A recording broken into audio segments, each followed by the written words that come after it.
The engine start sequence is not very complicated. We will move around the cockpit clockwise, starting on the left side to configure the aircraft for engine start. Let's begin with the flaps control handle, positioned to the rear bottom left side of the cockpit. For a normal takeoff, flaps are not usually lowered. However, 15 to 20 degrees of flaps can be used when a minimum run takeoff is required. Set the flaps control handle all the way up to the up position. To do this, you can either click and drag the handle with the mouse or press left shift plus F command repeatedly until it is all the way up. Note, the flaps won't actually come up until the engine is running and there is sufficient pressure in the hydraulic system to raise them.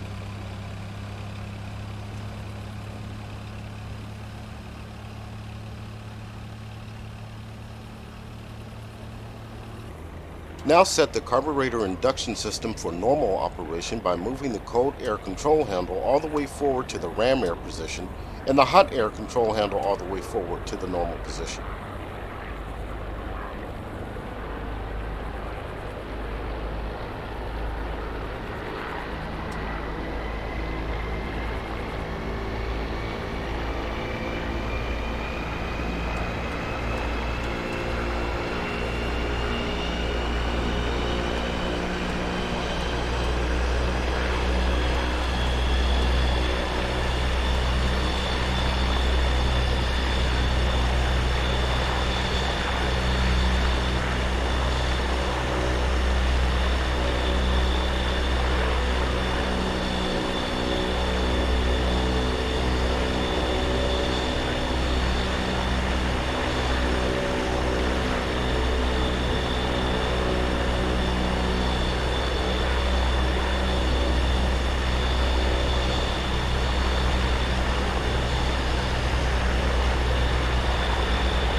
On the throttle quadrant, ensure the propeller RPM lever marked P is set all the way forward to increase and the fuel mixture lever marked M is set to idle cutoff. Set the throttle handle about 1 inch forward from the fullback position to slightly open the throttle butterfly valve and allow air to flow to the engine. If you don't have a throttle controller, the plus and minus keys on the keyboard numpad can be used to move the throttle handle.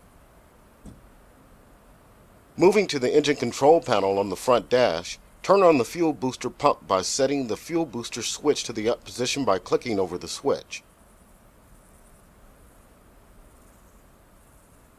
Select the left and right magnetos to provide power to the engine ignition system by setting the ignition switch to both. On the fuel control panel, ensure that the left wing tank is selected for fuel consumption by checking that the fuel selector valve is set to the main tank LH position. Open the fuel shutoff valve by clicking on it to set it to the on position.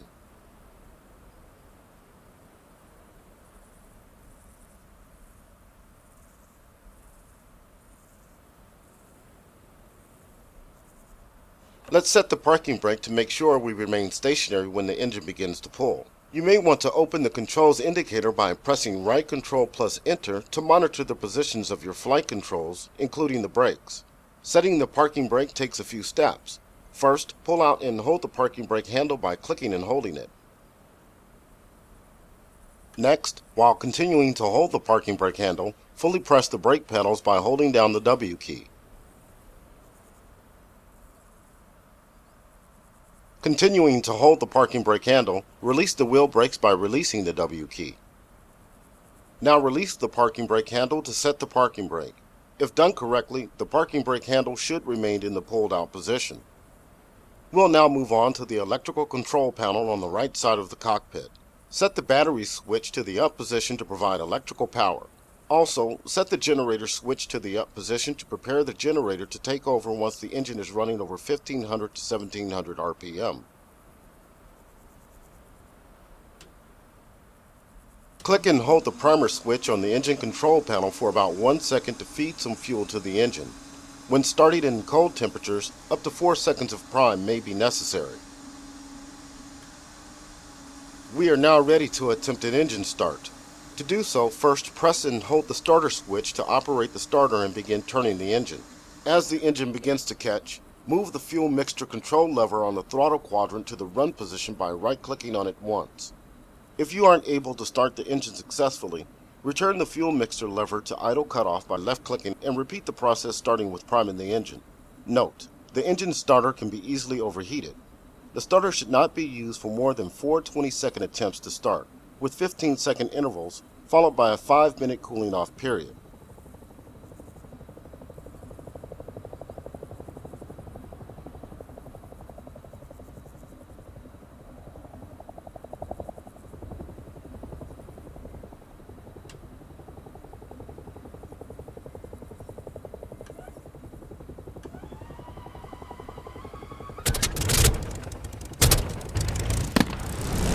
Good start. Now we need to make sure the engine is running smoothly without any indication of a problem. Use the RPM gauge to adjust the throttle to run the engine at about 1200 to 1300 RPM. Monitor the engine gauge to check the oil pressure to reach at least 50 psi and the oil temperature to reach at least 40 degrees Celsius. Check the suction gauge to make sure it is showing a normal suction reading of 3.75 to 4.25 inches. Press the spacebar key to proceed.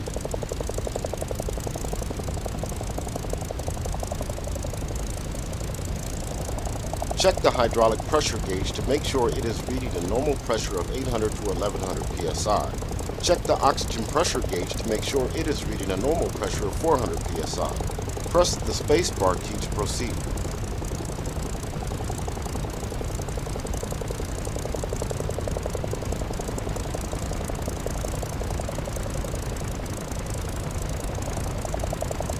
Continue to idle the engine at 1000 to 1200 RPM until ready to taxi or perform a pre-flight check. Remember to release the parking brake before taxiing. To do so, fully depress and release the wheel brake's W key. This concludes the engine start lesson. Well done.